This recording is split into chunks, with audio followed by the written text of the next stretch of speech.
Bismillahirrahmanirrahim. Assalamualaikum warahmatullahi wabarakatuh. Alhamdulillahi rabbil alamin. Wassalatu wassalamu ala khatamin nabiyyin wal mursalin wa ala alihi wa sahbihi wa man tabi'ahum bi ihsanin ila yaumiddin.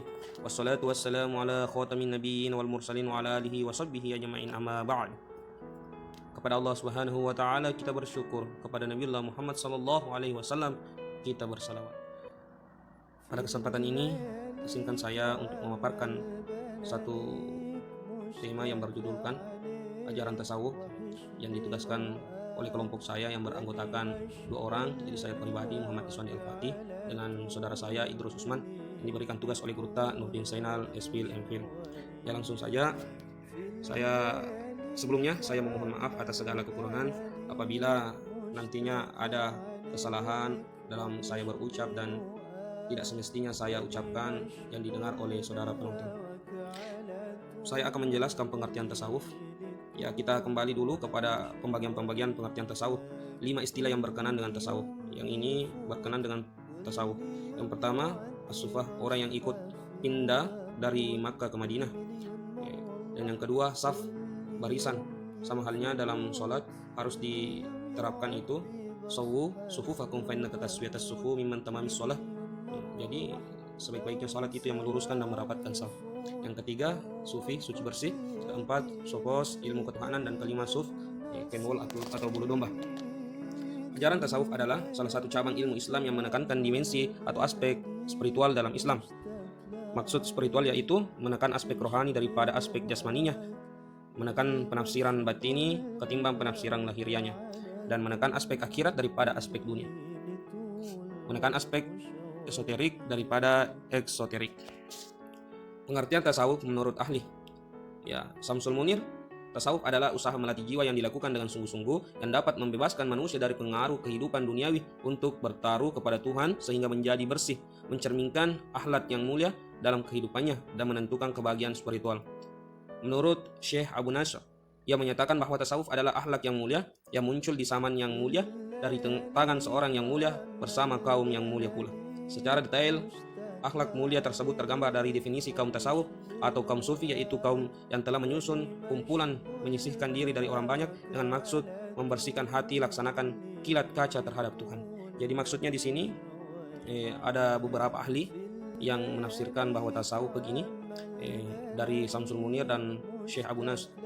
Kalau dari Samsul Munir itu untuk melatih jiwa yang dilakukan dengan sungguh-sungguh yang dapat membebaskan manusia dari pengaruh kehidupan dunia.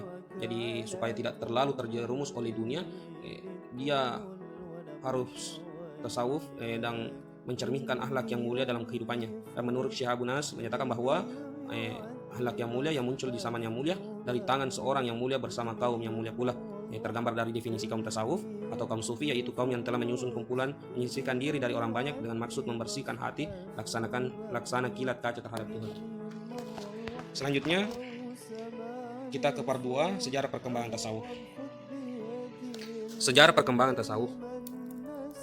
Latar belakang yang meruntuhkan supremasi tasawuf dalam ilmu-ilmu Islam disebabkan beberapa faktor, antara lain yaitu intelektualisme spiritual yang stagnan, dan kedua, faktor-faktor politik yang memanfaatkan legitimasi ajaran Islam yang dalam golongan-golongan keagamaan untuk kepentingan kekuasaan. Adapun supremasi tasawuf kembali ada karena beberapa sebab, antara lain yaitu yang pertama, doktrin-doktrin formalisme tekstual mengalami kegagalan dalam menghadapi sprint paling agung dalam ajaran Quran dan Sunnah.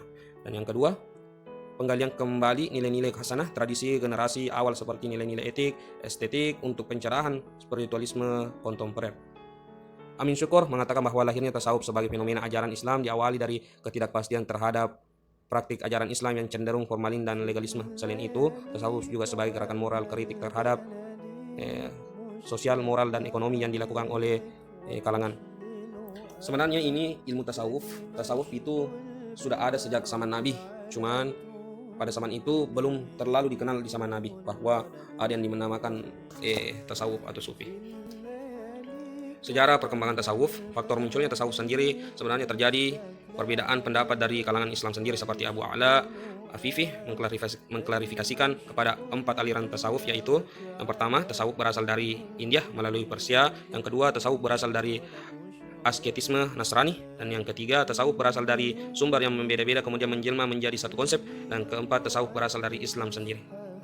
Dalam perkembangannya pada masa Khulafaur Rasyidin di kalangan umat Islam terdapat faktor internal lainnya yang menjadi faktor munculnya tasawuf adalah reaksi kaum muslim terhadap sistem sosial, politik, budaya, dan ekonomi. Pada satu sisi terdapat kemakmuran, tetapi pihak lain terjadi pertikaian politik umat Islam. Perkembangannya Islam tasawuf. Dalam Islam tumbuh fase asketis yang banyak dipandang sebagai pengantar munculnya tasawuf. Amin syukur suhud pada abad 1 dan kedua Hijriah dapat disimpulkan menurut Abu Al-Wafah sebagai dalam bukunya menjauhkan dari dunia menuju ke akhirat yang berakar pada nas agama.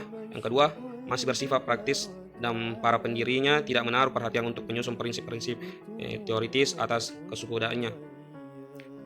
Perkembangan Islam tasawuf dalam Islam. Adapun juga pada abad ini tasawuf sudah muncul bercorak kefanaan, ekstas yang menjurus pada yang pertama kepersatuan hamba dan khalik, yang kedua selain itu muncul juga istilah kecintaan fanafi al-mahbub, dan ketiga kekal dengan Tuhan baqabil al-mahbub, dan keempat menyaksikan Tuhan musyahadah. Ya mungkin itu pembagiannya yang bisa saya jelaskan. Ya selanjutnya tasawuf abad ketiga dan keempat lebih mengarah kepada ciri psikomoral dan perhatiannya diarahkan kepada para moral serta tingkah laku. Ya sudah dijelaskan dari abad ke-1 sampai abad ke-5. Ya, kita kembali ke pemikiran tokoh-tokoh tasawuf. Dalam sejarah perkembangannya, para ahli membagi tasawuf menjadi dua, yaitu tasawuf akhlaki. Ada yang menyebutnya sebagai tasawuf yang banyak dikembangkan oleh kaum salaf karena mengarah pada teori-teori perilaku. Dan kedua, tasawuf falsafi, yaitu tasawuf yang mengarah pada teori-teori yang rumit dan memerlukan pemahaman mendalam. Dan adapun yang ketiga, tasawuf irfani. Untuk memperjelas apa yang dimaksud di atas, maka berikut di bawah adalah beberapa tokoh yang berkaitan dengan pembagian tasawuf atas nama Hasan al-Basri dan Ghazali mewakili tokoh dari tasawuf akhlaki, Abu Yazid al-Bustami dan Abu Mansur al-Hallaj mewakili dari tokoh tasawuf irfani, sedangkan Ibnu Arabi dan Abdul Qarim al-Jilli mewakili tokoh tasawuf dari tasawuf falsafi. Ya, adapun pembahasan berikut akan merinci corak pemikiran tokoh-tokoh tasawuf. Ya, jadi sudah dijelaskan tadi bahwa yang menonjolkan yang pertama dari pemikiran tasawuf.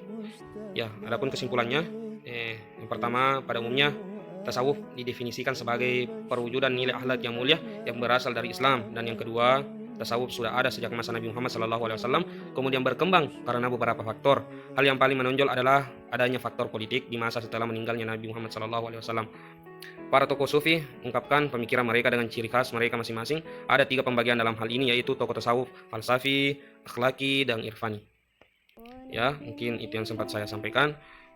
Mohon maaf atas segala kekurangan. Mungkin cara saya menyampaikan kurang masuk di akal saudara penonton.